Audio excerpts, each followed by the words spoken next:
Hola amigos, bienvenidos. Mi nombre es Diego y es un gusto estar con ustedes para estudiar más del fascinante mundo de la Biblia. El día de hoy empezaremos a estudiar la lección, el reino parcial. Esta es en realidad la primera de 4 lecciones. Vale la pena recalcar que estas lecciones, como toda la serie, están basadas en el libro El Gran Panorama Divino. Este libro tú lo puedes encontrar en la librería Palabras de Esperanza. Empecemos.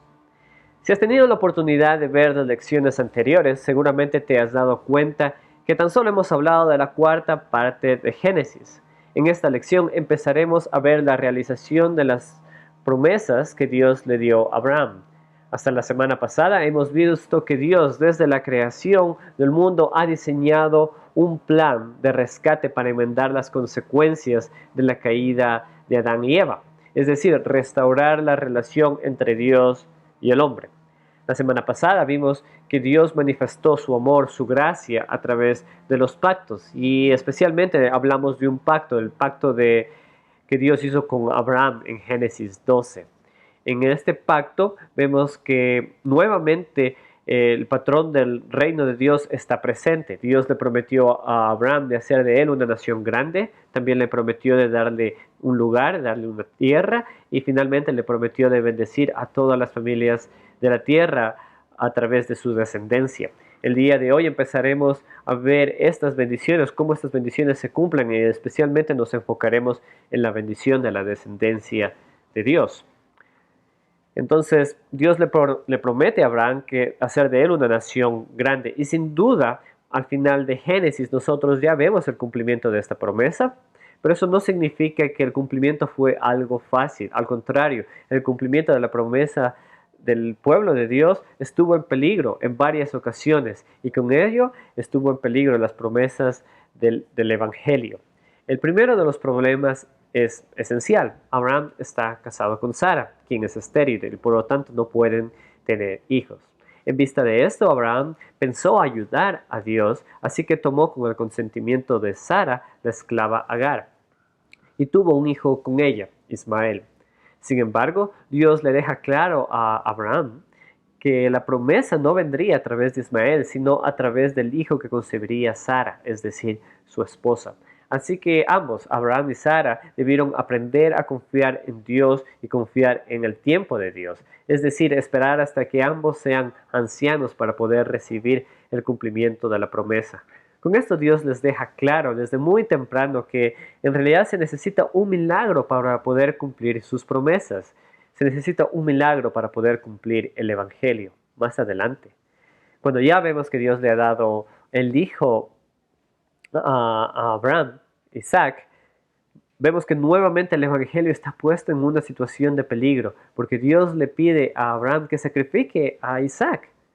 Abraham nuevamente es puesto a prueba, pero como él ya sabía que las promesas de Dios vendrían a través de Isaac, de alguna manera Abraham creyó que Dios levantaría de entre los muertos a Isaac, como lo podemos ver en Hebreos 11. Ahora, con esta parte podemos ver que en la Biblia ya introduce un elemento que es el sacrificio por sustitución. Es decir, que Dios provee un sacrificio para salvar la vida de Isaac. Y este será el patrón por el cual toda la Biblia se desarrolla, un sacrificio de sustitución. Con esto, con la vida de Abraham, vemos que el cumplimiento de las promesas estuvieron en grave peligro. Pero, ¿qué tiene de terrible todo esto? Recordemos que la promesa que Dios le dio a Abraham no fue tan solo para su propio beneficio, sino en realidad para bendecir todas las familias de la tierra. Esta era una bendición universal. Ahora, en la Biblia también vimos otra bendición universal, que es la promesa que Dios le dio a Eva de a través de su simiente aplastar la serpiente, es decir, destruir a Satanás, destruir la maldad. Esta era otra promesa universal. Así que ambas promesas, la promesa de Abraham y la promesa de Eva, estaban ligadas. Por lo tanto, el faltar con la promesa de Abraham sería faltar con la promesa que Dios le hizo a Eva. Así que desde muy temprano vemos que el Evangelio, es decir, el hecho que Dios iba a destruir a Satanás, que Dios iba a destruir la maldad, es puesto en peligro. Sin embargo, vemos cómo Dios, a pesar de todo, Dios cumple sus promesas. Dios sigue siendo un Dios fiel, un Dios que obra milagros. Así que, bueno, con este pequeño resumen, sigamos viendo cómo Dios cumple su promesa con el pueblo de Israel. Isaac, el hijo de la promesa, se casa y tiene dos hijos, Jacob y Esaú. Esaú era el mayor y por lo tanto a él le pertenecían las bendiciones de su padre, es decir, que a través de él sería la descendencia que se convertiría en el pueblo de Dios. Sin embargo, Dios tenía planes diferentes. Dios ya le había dicho a la esposa de Isaac que en realidad sería el mayor serviría al menor. Entonces, en realidad, Dios está escogiendo a Jacob, el menor, para ser el hijo por el cual la promesa de Dios se iba a cumplir. Pero, ¿por qué Dios elige a Jacob? Bueno, es obvio que no es porque Jacob se lo merezca, porque la narrativa presenta a Jacob como una persona de carácter detestable. Su nombre en realidad significa suplantador o engañador. Y esto lo podemos ver en la narrativa misma, porque Jacob fue capaz de engañar a su padre para poder obtener la bendición. Con todo esto vemos otro principio por el cual la Biblia opera.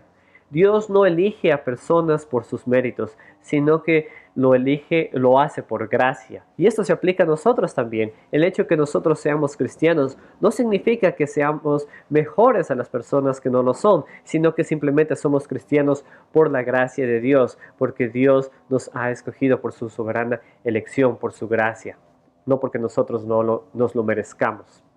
Bueno, sigamos viendo el hecho del cumplimiento de las promesas de Dios. Cuando vemos que Jacob fue elegido, Jacob a su vez tuvo 12 hijos y uno de ellos es José, a quien sus hermanos lo vendieron a Egipto. Entonces, a través de esta terrible historia vemos en las palabras de José que Dios había convertido lo malo que los hermanos hicieron en algo bueno, y ese algo bueno era salvar la vida de mucha gente. Fue así como la familia de Jacob se salvó de ser exterminada por una hambruna, y fue así también como los israelitas llegaron a Egipto, donde un tiempo más tarde se convirtieron en esclavos.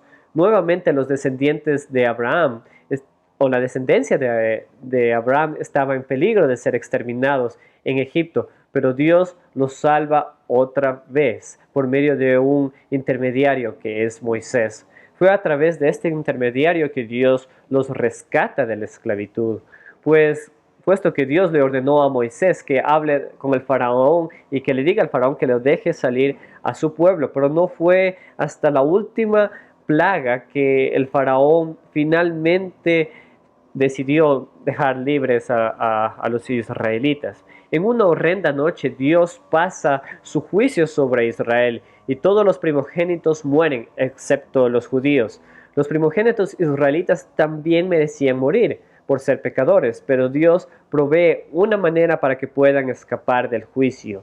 Alguien más murió con ellos. Nuevamente tenemos un sacrificio de sustitución. Un cordero fue sacrificado. Su sangre significó la vida para Israel. Con todo esto podemos ver que Dios permanece fiel a sus promesas. En este punto de la narrativa de Israel ya hemos visto que Israel se ha convertido en una nación grande. Dios ya a través de sus acciones poderosas y milagros en realidad ya ha cumplido parcialmente la promesa que le hizo a Abraham.